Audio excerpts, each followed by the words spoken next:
Good morning, all. How's it going? Welcome to another day of hashtag 21 Days Challenge, and this is day 19.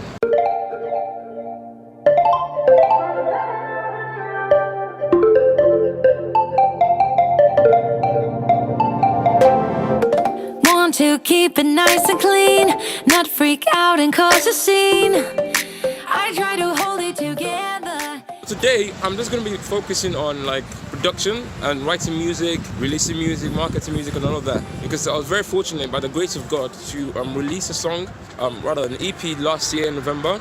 And so today, I'm just going to talk about the process of that, how everything came together, and how you guys can actually replicate that yourself.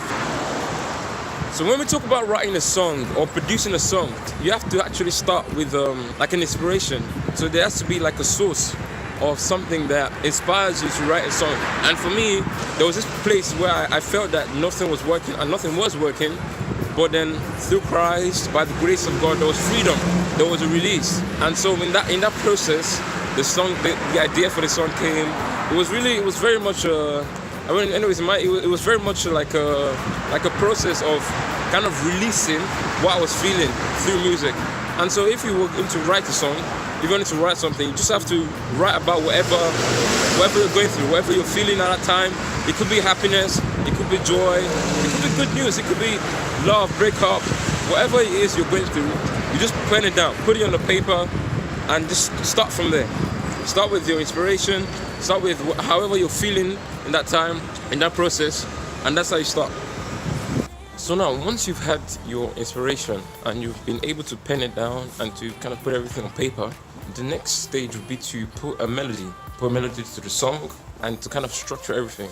Generally, for every song, there's normally a verse, a chorus, sometimes a pre-chorus, sometimes a post-chorus, and a bridge. So the main ones are verse, chorus, and bridge. So if you can have those three sections, especially the chorus, you're already starting to move. Because this is kind of also where it will be good if you're able to play some kind of instrument. For example, a piano, a guitar, whatever kind of instrument you're able to use to match melody to the song.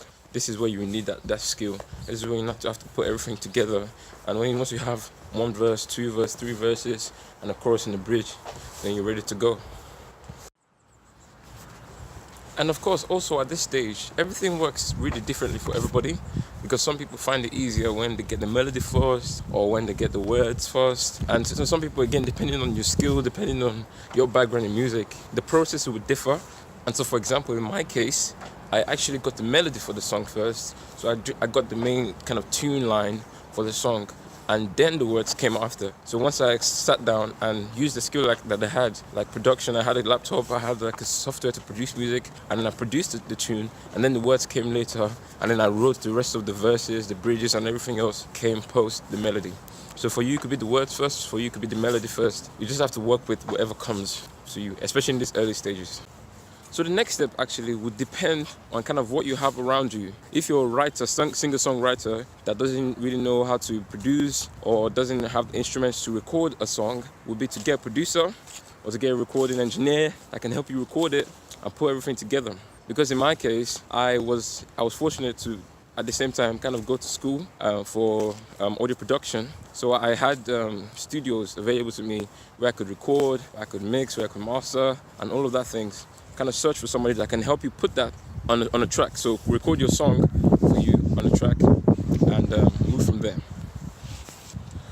So if you've been able to find a producer or a recording engineer or a studio space to record your song, to put everything together on a track that's been produced, it could be recorded live or kind of put together on a DAW or digital audio workspace. So once you've been able to do all of those, you're basically kind of set to go, really, because in a lot of this, it comes with experience as well.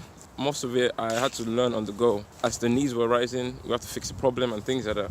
And so once you've been able to record, put the melody together, write the song, and find a producer that will help you, you're kind of set to go. You have basically a song. And so from there, the next step, depending on what you want to use the song for, if it's a song that you want to release, the next step would be to mix it. And so in the simplest terms and the simplest way to explain it, what mixing is all about is where you take every single aspect of the song, whether it be vocals, the piano, the guitar, the drums, and take every single aspect and mix it together. really, that's literally what mixing is. A mixing engineer, of course, will know what they're doing in terms of mixing, equalization, compression, adding effects, and all of those. But the next step would be mixing.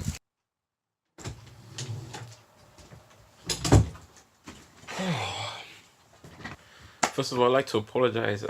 My phone actually died when I was outside and I wasn't able to kind of finish what I was saying. But what I was saying was that if you're able to find a mixing engineer and kind of, or actually even learn how to mix yourself, learn how to take every part of the of your song and mix it together, then you've kind of, that's the next level of what you need to do in terms of making a song. Now, mixing as a whole is actually, it's very complex. Like even the process of writing, producing, mixing, all of them, they all have their own parts in the parts. So it's more detailed and it takes some time to kind of get everything together and do it. And mixing itself, you actually need a DAW. There are different types of DAWs out there, and what DAW stands for is Digital Audio Workspace. And for example, a DAW is Logic, Ableton, Pro Tools, or I use personally Fruity Loops, FL Studio.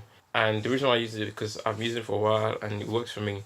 And in a DAW, you can produce, you can mix, and some of them allows you to master. And mastering is actually the next step. Once you've mixed your song, then the next step would be to master it. And so what mastering is basically getting your song to be as loud as a normal commercially released song. So what you do, you take your song and get a reference. You get 1 or 2 or 3 references, which are commercially released songs that are similar to your song. And if your song is a Christian song, you have to get a commercially released Christian song. If it's an R&B song, if it's a rap song, if it's a trap song, whatever kind of song it is, you get another song that is the same genre that has been released out there. And so again, you could learn to master. In the process of mastering, what you would do is basically compress, EQ. It's mostly a lot of dynamic processing that you do to get your songs to be at that same level.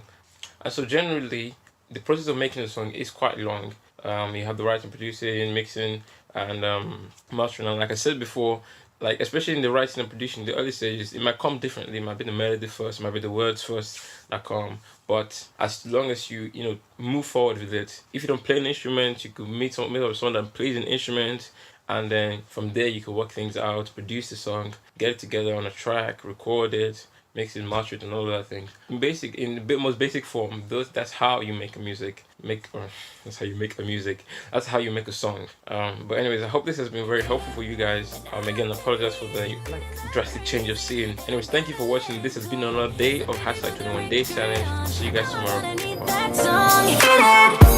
Bye.